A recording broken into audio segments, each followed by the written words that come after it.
اعوذ باللہ من الشیطان الرجیم بسم اللہ الرحمن الرحیم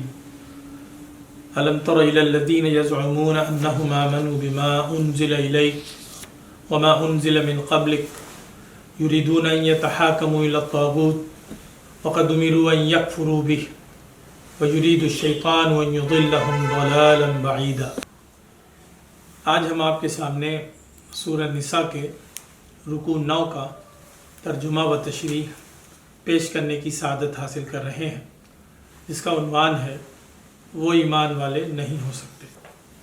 ارشاد باری تعالیٰ ہے،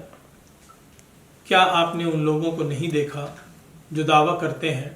کہ یقیناً وہ اس پر ایمان رکھتے ہیں جو آپ پر نازل کیا گیا اور اس پر بھی جو آپ سے پہلے نازل کیا گیا، مگر وہ چاہتے ہیں کہ اپنے فیصلے طاغوت کی طرف لے جائیں، حالانکہ انہیں حکم دیا گیا تھا کہ وہ اس کا انکار کریں، اور شیطان چاہتا ہے کہ انہیں بہکا کر بہت دور کی گمراہی میں ڈال دے۔ اور جب ان سے کہا جاتا ہے کہ آؤ اس کی طرف جو اللہ نے نازل کیا ہے اور رسول کی طرف آؤ، تو آپ منافقوں کو دیکھیں گے کہ وہ آپ سے روگردانی کرتے ہوئے منہ موڑ لیتے ہیں۔ تو اس وقت کیا حال ہوتا ہے جب انہیں ان کے کیے کی سزا میں کوئی مصیبت پہنچتی ہے؟ تب وہ آپ کے پاس آ کر اللہ کی قسمیں کھاتے ہیں کہ ہم نے تو صرف بھلائی اور موافقت کا ارادہ کیا تھا۔ یہ وہ لوگ ہیں جن کے دلوں کا حال اللہ کو خوب معلوم، سو آپ ان سے اعراض کریں، انہیں نصیحت کریں اور ان سے ایسی بات کریں جو ان کے دلوں میں اتر جائے۔ اور ہم نے ہر رسول کو اسی لیے بھیجا ہے کہ اللہ کے حکم سے اس کی اطاعت کی جائے، اور اگر وہ جنہوں نے اپنی جانوں پر ظلم کیا تھا آپ کے پاس آتے، پھر اللہ سے معافی مانگتے اور رسول بھی ان کے لیے معافی چاہتے، تو وہ اللہ کو ضرور بڑا توبہ قبول کرنے والا، نہایت رحم فرمانے والا پاتے۔ بس آپ کے رب کی قسم، وہ ایمان والے نہیں ہو سکتے جب تک کہ وہ اپنے باہمی جھگڑوں میں آپ کو فیصلہ کرنے والا نہ بنا لیں۔ پھر جو فیصلہ آپ کریں اس پر وہ اپنے دلوں میں کوئی تنگی محسوس نہ کریں اور اس کو پوری طرح تسلیم کر لیں۔ اور اگر ہم ان پر یہ فرض کر دیتے کہ اپنے آپ کو قتل کر دو یا اپنے گھروں سے نکل جاؤ، تو ان میں سے بہت کم لوگ اس پر عمل کرتے، اور اگر وہ وہی کرتے جس کی انہیں نصیحت کی جاتی ہے تو یقیناً یہ ان کے لیے بہت بہتر ہوتا اور زیادہ ثابت قدم رکھنے والا ہوتا، اور تب ہم انہیں ضرور اپنی جانب سے بہت بڑا اجر عطا کرتے، اور ہم انہیں ضرور سیدھے راستے کی طرف ہدایت دیتے۔ اور جو اللہ اور رسول کی اطاعت کرے گا وہ ان لوگوں کے ساتھ ہوگا جن پر اللہ نے انعام فرمایا، یعنی انبیاء، صدیقین، شہداء اور صالحین، اور یہ کیا ہی اچھے ساتھی ہیں۔ یہ فضل ہے اللہ کی طرف سے، اور اللہ سب کچھ جاننے والا کافی ہے۔ اس رکوع میں اللہ تعالیٰ نے ان لوگوں کا ذکر فرمایا ہے جو ایمان کے دعوے تو کرتے ہیں مگر ان کے اعمال اور رویے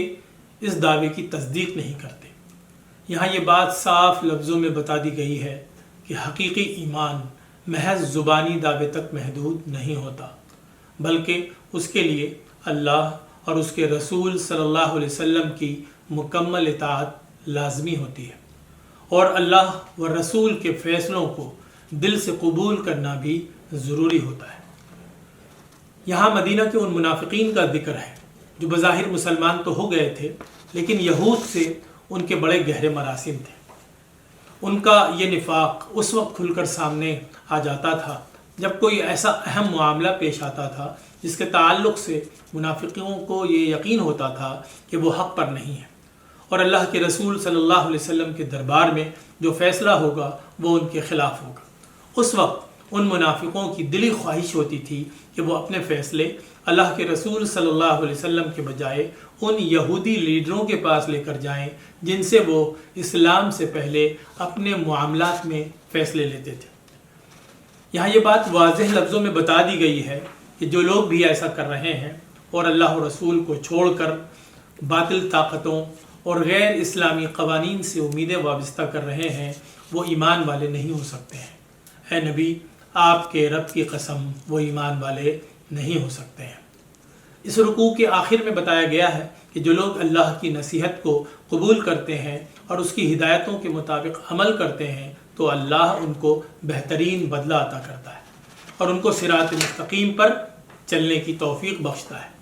بلا شبہ جو بھی اللہ و رسول کی اطاعت کرے گا تو اللہ کا وعدہ ہے کہ وہ ان کو انبیاء، صدیقین، شہداء اور صالحین کی رفاقت و معیت کی سعادت نصیب کرے گا۔ خوش نصیب ہیں وہ لوگ جن پر اللہ اپنا خاص فضل فرمائے گا، اور یہ وہی لوگ ہوں گے جو زندگی کے ہر موڑ پر اللہ اور اللہ کے رسول صلی اللہ علیہ وسلم کو اپنا رہنما بنائیں گے اور صرف انہی کی ہدایتوں کے مطابق اپنی زندگی گزاریں گے۔